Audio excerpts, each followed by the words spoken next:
200 men tried. 200 men failed. The average time before they went down was 4.7 seconds. The longest anyone had ever lasted was 8.3, a judo black belt from Osaka who walked with a limp for 6 weeks afterward. The man doing it weighed nearly 500 pounds. He had never been beaten.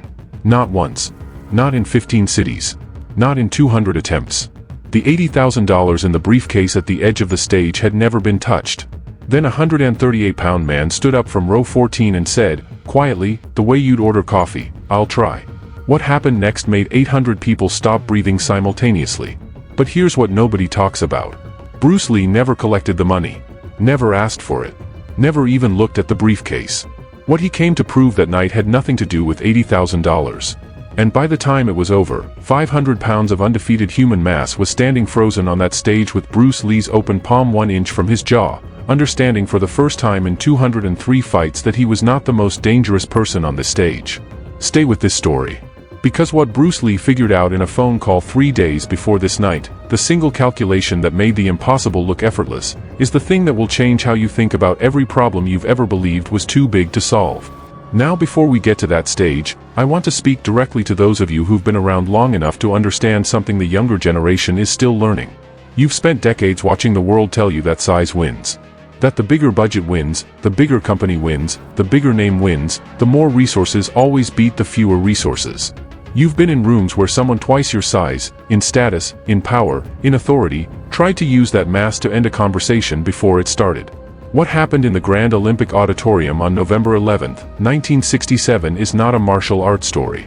It is the clearest demonstration you will ever see of the principle that has been true your entire life, but that nobody has ever shown you this directly: mass is not the same as power. Size is a wall. Understanding is water. And water always finds a way through. Stay until the end.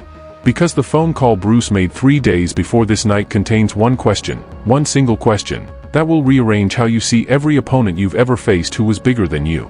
Los Angeles, California. The Grand Olympic Auditorium. November 11, 1967. Saturday night. The International Martial Arts Exposition is in its second day. 800 people fill the auditorium in the specific way that audiences fill spaces when what they've come to see is something they cannot entirely believe is real. The air carries popcorn and leather and sweat and cigarette smoke drifting through the spotlight beams above the main stage, making the fighters moving through it look like ghosts navigating clouds. But everyone knows why they're actually here. Not for the karate demonstrations. Not for the judo throws or the aikido wrist locks.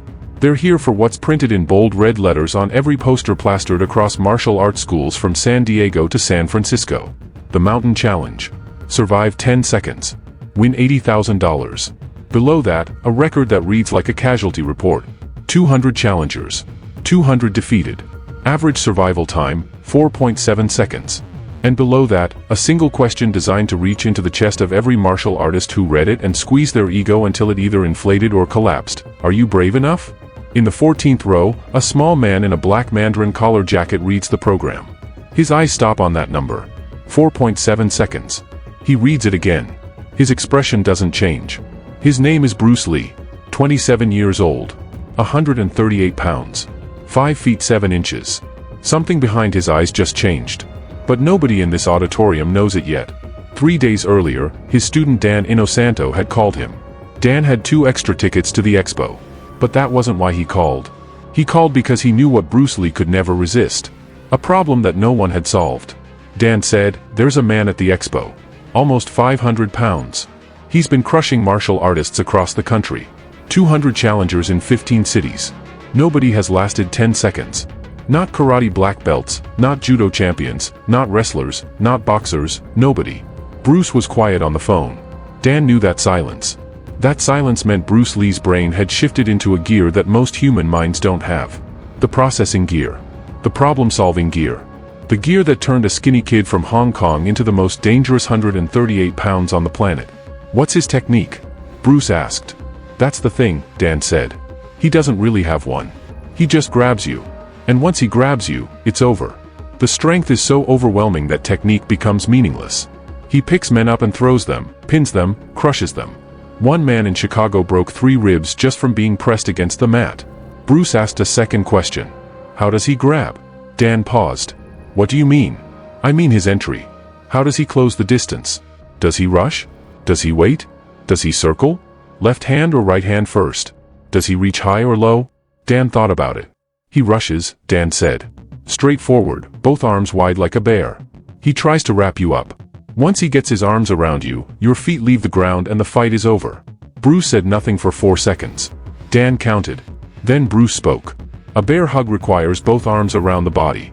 That means his center line is open for approximately 1.5 seconds during the entry. 1.5 seconds where his chest, his throat, and his solar plexus have zero protection. Dan felt a chill. He had trained with Bruce for years. He knew what Bruce could do in 1.5 seconds. Most people can blink in that time. Bruce Lee can deliver 6 strikes. You're going to challenge him, aren't you? Dan said. It wasn't a question. Bruce answered anyway. Get me 2 tickets. Good seats. Here's what Dan understood in that moment that most people miss entirely. Bruce hadn't asked how big the man was. He hadn't asked about his record or his nationality or his wrestling background. He had asked one question and one question only: how does he move during the entry? Because Bruce Lee had already understood what 200 men had failed to understand. The giant's size was not the problem. The giant's commitment to his entry technique was the problem. And commitment creates predictability. And predictability, for someone who understood what Bruce understood, was not a threat. It was an invitation. Remember that. We'll come back to it. Now they're here. Row 14. The Grand Olympic Auditorium. The lights dim. A single spotlight hits center stage. The crowd noise drops to a murmur, then to silence. A voice crackles through the speakers, deep, theatrical, the kind of voice that belongs to boxing rings and circus tents. Ladies and gentlemen, welcome to the main event of the International Martial Arts Exposition. The challenge that has defeated every man brave enough to accept it.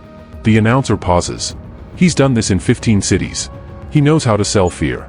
Karate champions, judo masters, professional wrestlers, Golden Gloves boxers, college football linebackers, military combat instructors, Marines, Green Berets. Every kind of tough man this country produces has tried. Every single one has failed. The longest anyone has survived is 8.3 seconds. A judo black belt from Osaka, Japan. He lasted 8.3 seconds before being lifted 4 feet off the ground and driven into the stage so hard that the wood cracked beneath him. He walked with a limp for 6 weeks. The rules are simple. You step into the ring. The bell rings.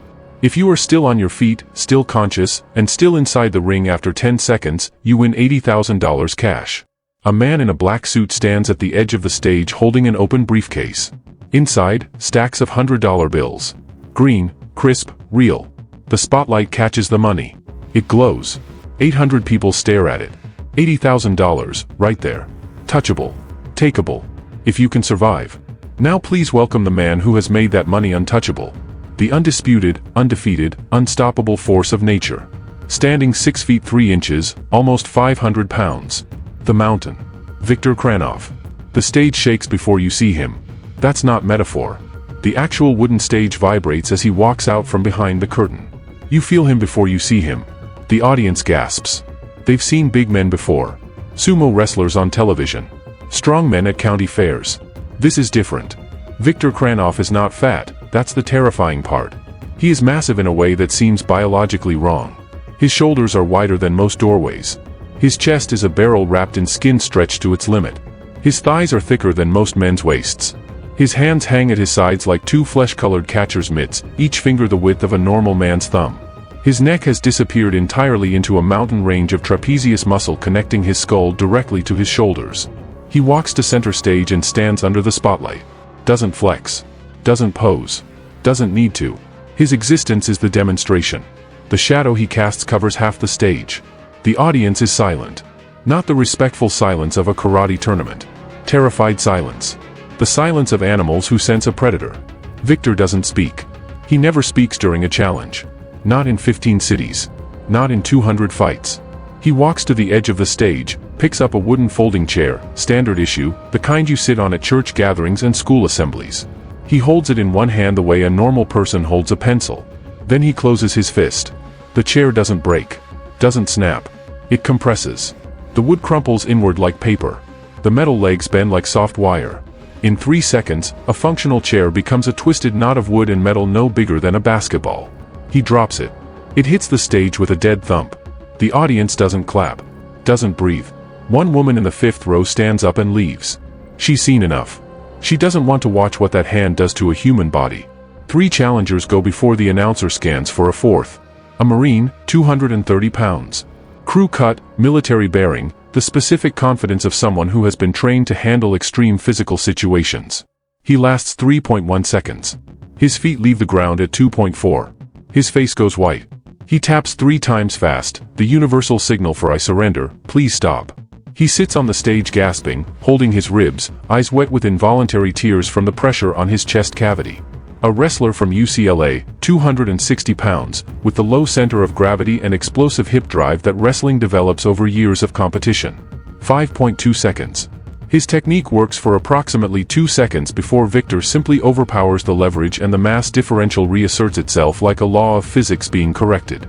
A Kenpo black belt from San Diego, 195 pounds, 4.1 seconds. 3 challengers down. 3 failures. The briefcase still locked. The $80,000 still untouched. The audience has done the mathematics. Size wins. Mass wins. Gravity wins. The laws of physics are undefeated. Just like Viktor Kranov. The announcer scans the crowd. His voice has lost some of its theater. Anyone else? Last call.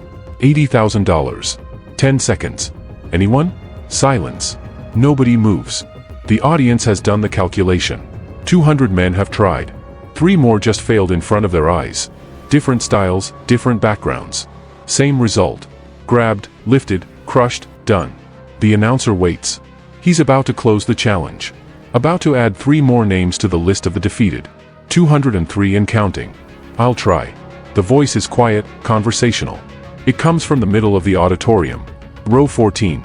It carries no aggression, no bravado, no chest-thumping declaration of courage. Just 2 words spoken the way you'd order coffee.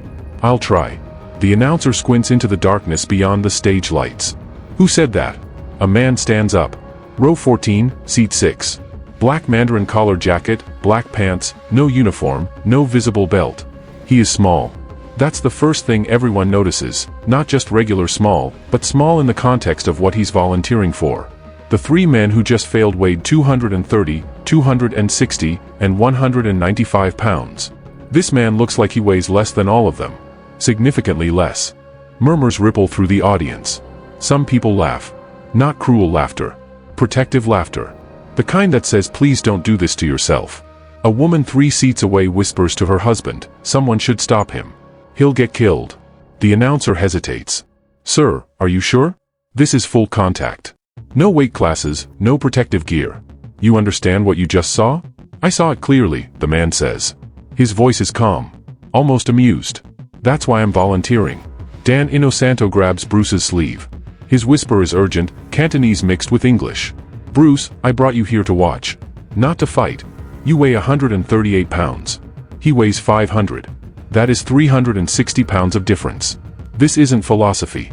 This is bone density. This is compression force. This is a hospital visit. Bruce buttons his jacket. That single gesture, the same one he always makes before something begins. He looks at Dan. 1.5 seconds, Dan. That's all I need. Bruce Lee walks toward the stage. 800 people watch him. Every single one is thinking the same thing. This man is going to get hurt badly. He's too small, too light. The 3 men who just failed had a combined weight advantage of over 700 pounds over Victor and they still lost. This man looks like he could fit inside Victor's shadow. The walk from row 14 to the stage is 40 feet. Bruce covers it in exactly the time it takes for the audience to start feeling guilty about watching. This feels wrong. This feels like watching someone walk into traffic. He reaches the stage, climbs the steps. 2 steps. His feet make almost no sound on the wood. Where Victor made the stage tremble, Bruce makes it whisper. He walks to center stage. And for the first time, the audience sees them together. Viktor Kranov and Bruce Lee under the same spotlight. The image is so visually extreme that a man in the 7th row actually stands up and shouts, "Don't do it, kid. You don't have to prove anything." Bruce doesn't turn around. He's already past the point where words from strangers mean anything. The announcer approaches with a clipboard. Name: Bruce Lee. Weight: 138 pounds. The announcer's pen stops moving. He looks up. He looks at Victor. He looks back at Bruce. 138. The lightest challenger tonight was 195. The lightest challenger ever was 172. I can count, Bruce says.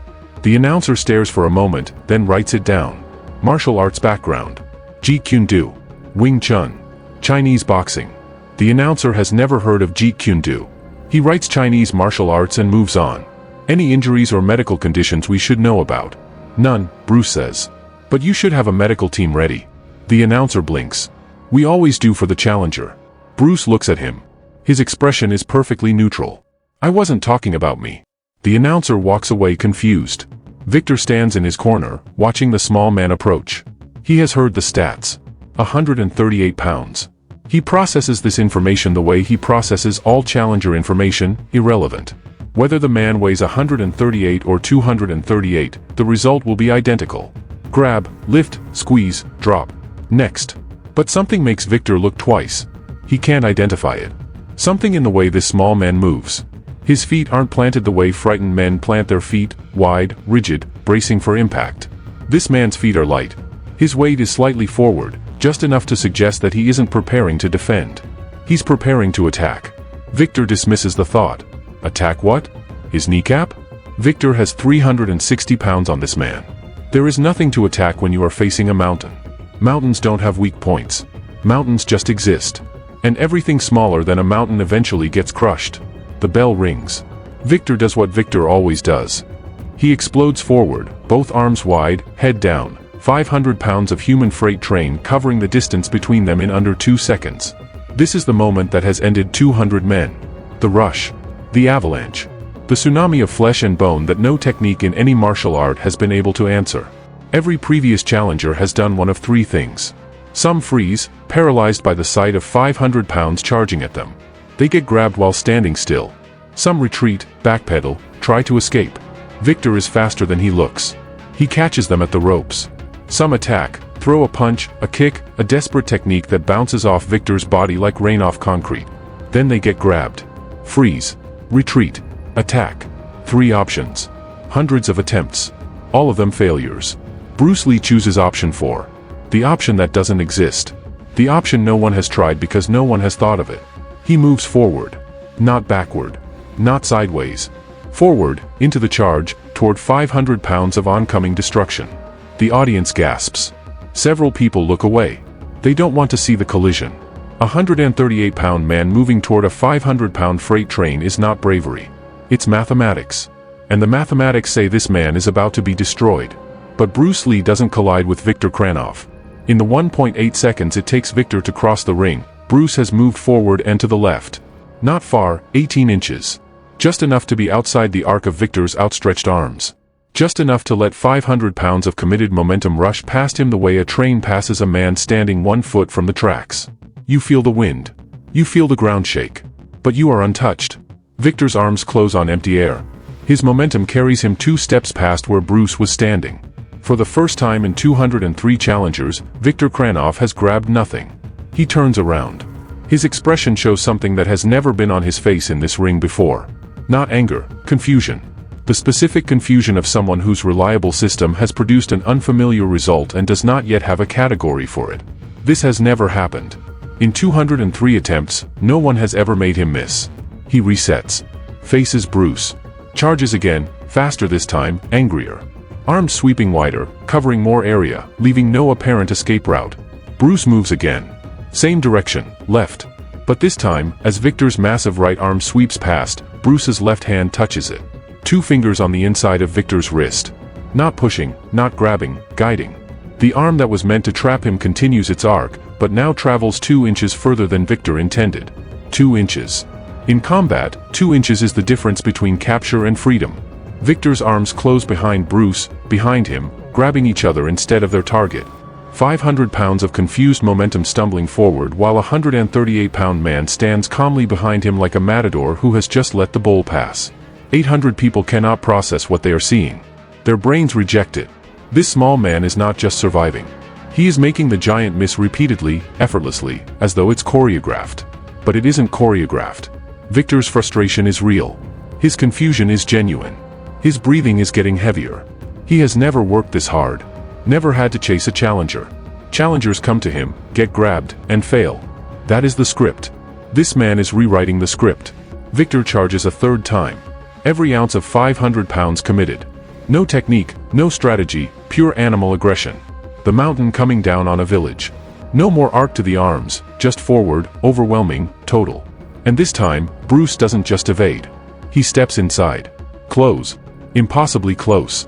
Inside the radius of Victor's arms, where the grab has no power, where the mass advantage that has ended 200 men becomes irrelevant because the distance required to use it no longer exists.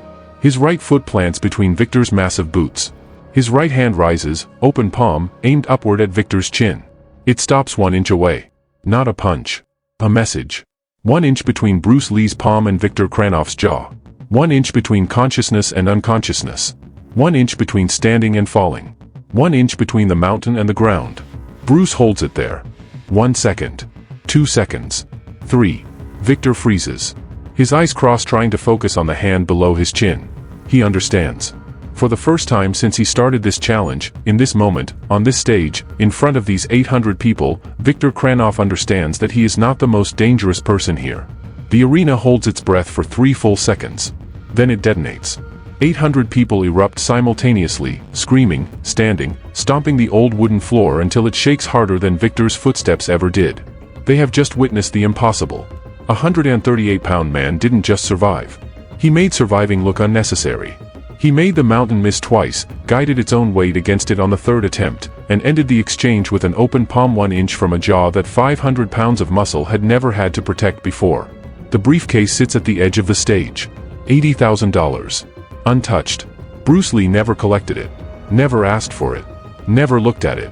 He stepped back from Victor, bowed slightly, walked off the stage, down the steps, back through the auditorium. Row 14, seat 6. He sat down. Dan Inosanto was shaking. His hands were trembling.